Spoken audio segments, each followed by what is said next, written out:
Well, that sucks. Looks like I won't be getting my Kingdom Hearts 3D Dream Drop Distance Mark of Mastery Edition, try saying that 5 times fast, on release.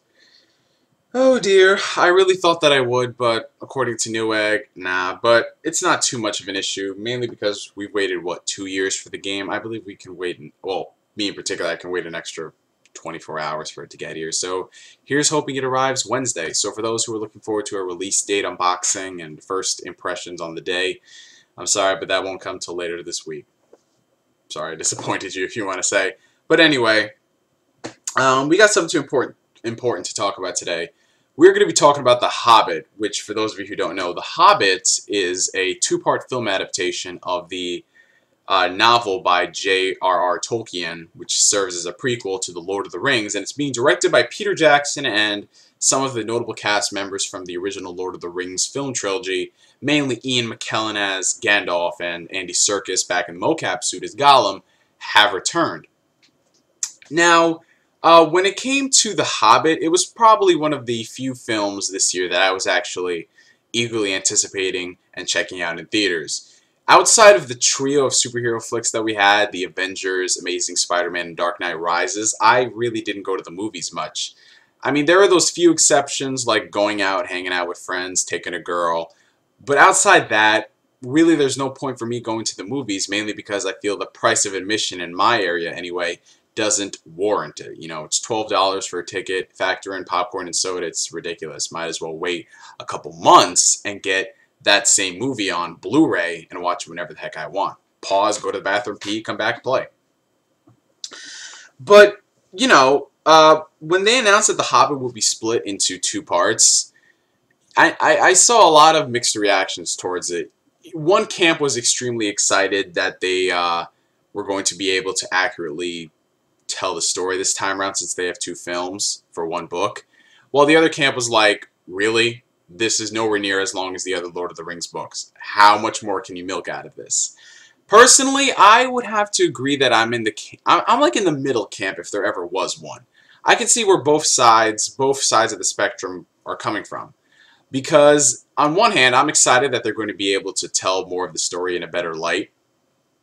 And then again, it does definitely give off that cash grab mentality, because we've noticed this a lot in Hollywood when it comes to big budget films based off books. Look at Harry Potter, look at Twilight. In the case of Harry Potter, I think it worked out for the most part, outside of part 1 dragging a bit. But with Twilight, that is an obvious cash grab. You do not need 2 parts for that damn book. You do not. But anyway, for a while now, Peter Jackson was sort of throwing around the idea of doing a 3rd Hobbit movie, which I didn't think got too much praise, to be honest, because really, a 3rd movie for The Hobbit. It looks like that is true, my friends. Peter Jackson has just confirmed today, literally an hour or so ago, that The Hobbit will be indeed split into a 3rd film. Honestly, I don't know what to think about this. I mean, there's no point in overly bitching and saying that they shouldn't do this, because it's already happened. They've already started spending money on it, so I'm not going to change their views and say, hey, don't do this. I guess I'm going to go into this with how I view a lot of things I'm skeptical of, with cautious optimism. Because, to be honest, I felt that 2 parts for The Hobbit was good enough, especially considering what you would realistically expect the running time for those films. I would say, you know, at the minimum it would be a 2-hour and 20-minute movie, maybe 2.5 hours. It depends on how faithful they want to be to the source material. Because with the Lord of the Rings movies, as long as they were like 3 hours, 3.5 hours with the extended editions, they were still a lot of things that were cut, trimmed, overall just omitted from the books, because you look at the books in comparison to the movies, there's no way you can 100% adapt that. So obviously things had to be cut, for better or for worse. I felt that they did a pretty good job as far as an adaptation is concerned, and it was a miracle that was able to work on film regardless. So I give kudos to everybody involved with it. But with The Hobbit, it's like, 3 films for this one book. Now, granted, according to the official press release, which this information is subject to change, they're probably going to add more in the coming hours, coming days, coming weeks, you know what I'm saying? According to this release, let me just bring it up right here. The third film in the series is not necessarily going to be solely based off the book, but it's going to be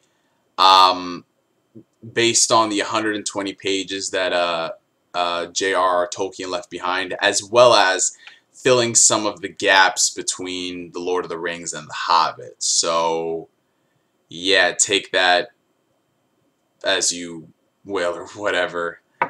To be honest, I guess I can see this from where they're coming from, because they want to accurately do the film series justice. There's no doubt in my mind that these aren't going to be quality movies. These are going to be very good movies, mind you. Better than the crap that's come out of Hollywood for the past decade. But I think we're kind of getting ahead of ourselves when we're kind of splitting it to 3 movies. I could see this working, though, if they were to, I guess, expand on some of the things in The Hobbit that the original book didn't really spend too much time on. Because, like, when it comes to adaptations, if you're able to, you know, I know directors like to add their own spin and add new things to the source material to get it to work for their story, which is good depending on the situation. But the way I look at it is that if you're going to do something more with the source material, I think expanding on it is the way to go, which I could see them doing with The Hobbit, definitely. If they want to make use of this third film, it makes sense. But man, why am I getting the feeling that Warner Brothers is going to market this as the final conclusion to the Hobbit legend and all this crap? Use the marketing from the damn Dark Knight Rises on this bitch. My God. And yeah, just Warner Brothers really has been associated with that cash grab mentality. Here comes the money! Here comes the money! Money, money, money, money, money, money, money. Ching, ching, bling, bling, dollar, dollar. Okay, let's stop right there. Because you look at what they've done with the Harry Potter movies, how they're putting out that outrageously priced 8-film series set, Wizard Box or whatever, and all this other crap that's been going on with the Lord of the Rings Blu-ray, that first release. Jesus Christ. So, Warner Brothers, I think, are going to be viewed as the devil for some time. But yeah, that's honestly all I could say about The Hobbit. Like I said, I'm going to be going into this with cautious optimism, you know. I want this to be good. I'm pretty sure that the films are going to be good. But to play devil's advocate, I think that there's going to be a lot of useless padding and filler going on there just to fill the time. Like I said, we don't even know what the run times for these films are going to be. They could be 2.5 hours. They could be 3 hours a piece, which is ridiculous.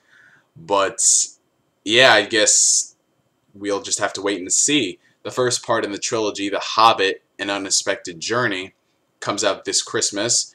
Next year, we're graced with The Hobbit there and back again, and according to some reports, it's sometime in 2014 we're getting the 3rd installment. Maybe summer, maybe December, who knows. But yeah, guys, that is pretty much all I have to say on this whole Hobbit thing. I also want to give a special shout out to this guy right here. If you haven't checked out my channel recently, he made me a brand new background featuring all custom layout buttons for various social media stuff, as well as Batman and the Joker. So check this guy's channel out. Show him some love. He deserves it. And I also am going to put an annotation to a video that I did on my second channel, Neo Game Spark 2, mainly an update to Devil May Cry, as well as talking about Ninja Theory, all that great stuff that people have wanted me to discuss. So yeah, for me to you for now, I'm NGS signing out, and like always, I will catch you guys later. Peace.